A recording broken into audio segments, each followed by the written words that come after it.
Quero saudá-los com a paz do Senhor e dizer que é motivo de alegria estar aqui mais uma vez com a oportunidade de refletir com os irmãos acerca da Palavra de Deus. Amém? Vamos fazer uma leitura em 1 João, capítulo 3, verso 1 e 2. Amém? Diz assim: Vede que grande amor nos tem concedido o Pai, a ponto de sermos chamados filhos de Deus. E de fato, somos filhos de Deus. Por essa razão, o mundo não nos conhece, porquanto não conheceu a Ele mesmo. Amados, agora somos filhos de Deus, e ainda não se manifestou o que havemos de ser. Sabemos que, quando Ele se manifestar, seremos semelhantes a Ele, porque haveremos de vê-lo como Ele é. Louvado seja o nosso Deus. Esta palavra, meus irmãos, é muito maravilhosa, né? Antes de tudo, quero dizer que o tema, o título dessa mensagem é O Grande Amor de Deus pelos Seus Filhos. Falar do amor de Deus, irmãos, é uma coisa maravilhosa, porque o amor de Deus é uma força muito forte, é a força maior que rege o universo, é o amor de Deus. O amor de Deus, ele é incomparável, ele é ilimitado e ele pode quebrar qualquer barreira. Esse amor tem o poder de transformar qualquer situação. Esse amor tem o poder até, irmãos, de quebrar o coração mais endurecido, né? E esse coração é o nosso. Nós andávamos com um coração de pedra, mas Deus transformou os nossos corações através do seu amor. Foi o amor de Deus que originou o plano da salvação em nossas vidas. E sem esse amor, Jesus nunca teria morrido na cruz para nos resgatar do poder do pecado e da morte. É por isso, irmãos, que temos que colocar em nossas mentes que Deus está conosco, porque a sua palavra afirma isso.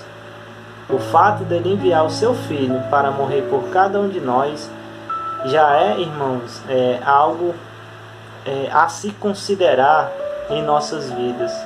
Em meio às tribulações, em meio às dificuldades, temos que ter a certeza que Deus, o nosso Pai, está conosco e irá suprir todas as nossas necessidades. No versículo 1, irmãos, começa da seguinte forma. Diz assim: Vede que grande amor nos tem concedido o Pai. Essa expressão é mais do que um simples imperativo clamando por atenção. Essa é uma expressão, uma exclamação genuína de perplexidade misturada com gratidão. Falar do amor de Deus nos deixa perplexos porque nós não entendemos o significado total deste amor. É incompreensível para nós. Nós não conseguimos alcançar, nós não conseguimos entender como é que Deus envia seu Filho para morrer por nós. Como a palavra de Deus diz, quando nós ainda éramos pecadores, considerados como inimigos de Deus. E é tão maravilhoso, irmãos, que o texto mostra este amor como grande. Esta palavra, quão grande, no grego, refere-se à qualidade do amor de Deus. O fato de ser dado àqueles que são pouco amáveis e indignos. E é exatamente o que Jesus fala em suas mensagens, né?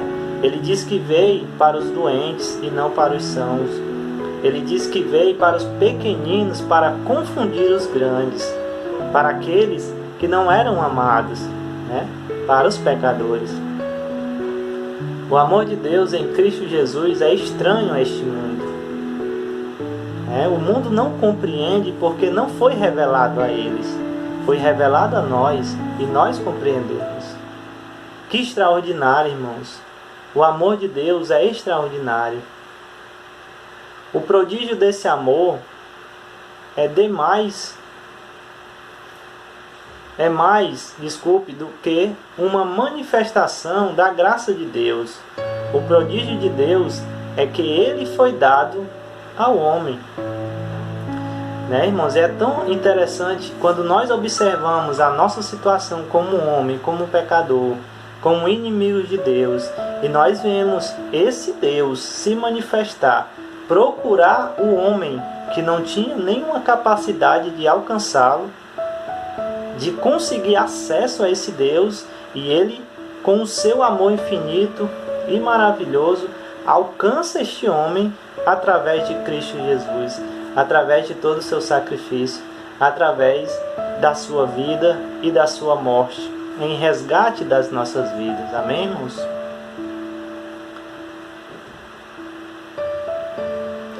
João especifica que o Pai é o Pai que dá o seu amor, ou seja, como eu estou falando, parte dele, né? E não de nós. O Pai aqui tem o significado de Deus, o Pai de Jesus Cristo. Deus demonstrou o seu amor por nós através do Filho. Louvado seja Deus. Antes, Deus revelou a luz, como está escrito nessa mesma epístola, no capítulo 1, verso 5. Agora revela-se com amor, que se torna de forma clara o tema do restante da epístola. E a coisa mais maravilhosa é que esse amor foi dado a nós. Como resultado deste amor dado a nós, nós nos tornamos filhos de Deus. Louvado seja o nosso Deus. E é como diz Paulo, né, irmãos? Nós não somos mais escravos. Agora somos filhos de Deus. Louvado seja o nome do Senhor. A diferença entre os cristãos e os homens comuns. E o versículo continua, né? A ponto de sermos chamados filhos de Deus. Os cristãos são fruto do amor de Deus, enquanto a humanidade em geral é o resultado da atividade criativa de Deus. Não só fomos chamados filhos de Deus, mas nós o somos de fato. A ponto de sermos chamados filhos de Deus. Preste bem atenção no que fala o versículo. Do amor tão grande de Deus por nós, a ponto de nós sermos chamados filhos de Deus.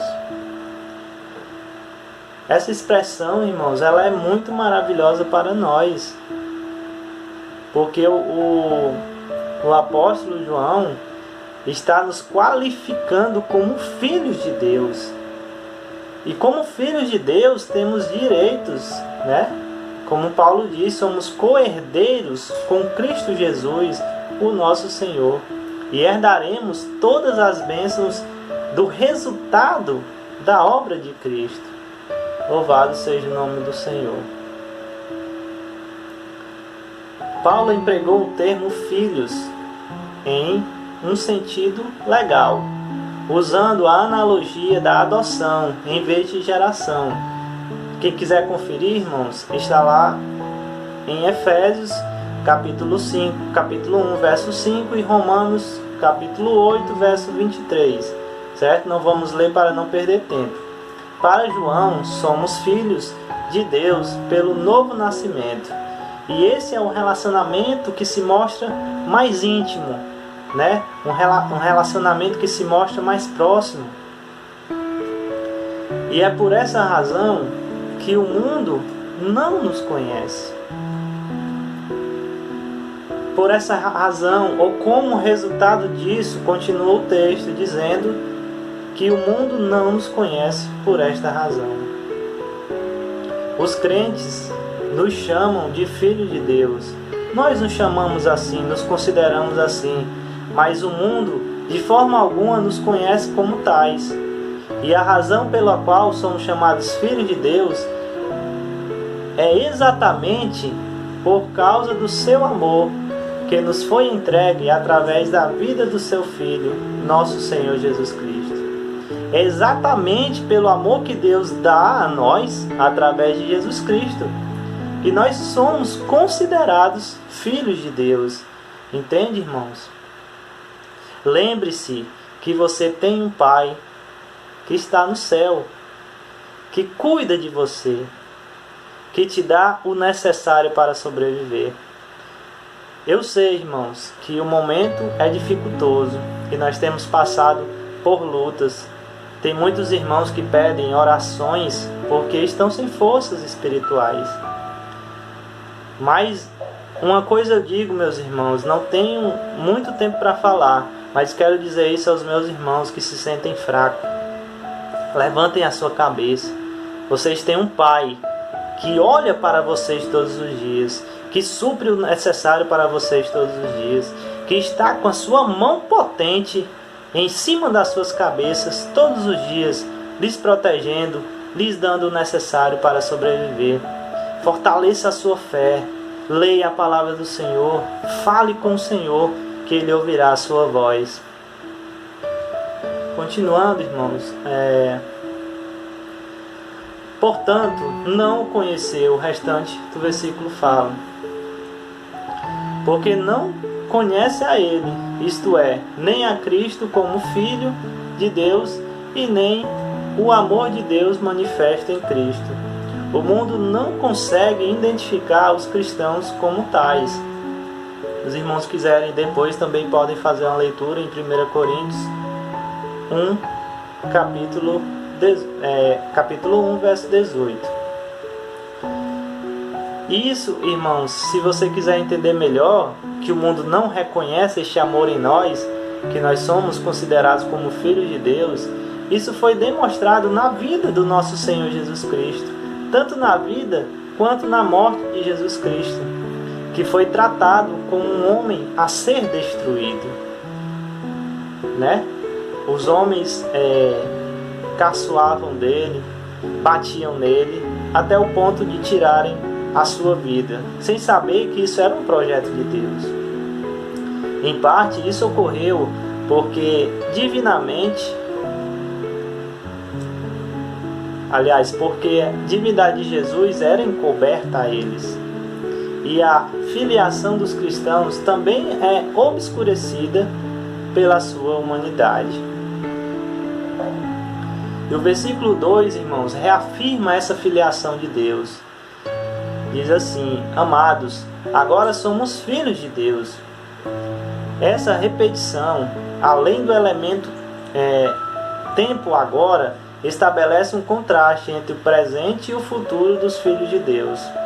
Eles ainda não se beneficiaram plenamente das provisões da propiciação.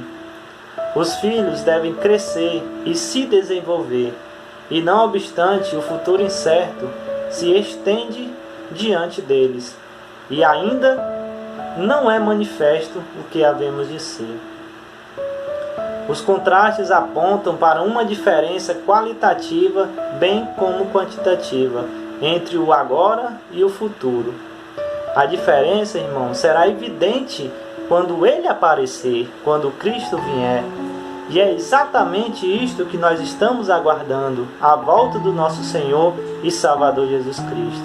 Eu quero concluir as minhas palavras dizendo, queridos irmãos, que possamos ser gratos a Deus, louvando e engrandecendo o seu nome pelo seu sublime amor. E tenha certeza que, como Pai, Ele cuida de cada um de vós. Amém, irmãos?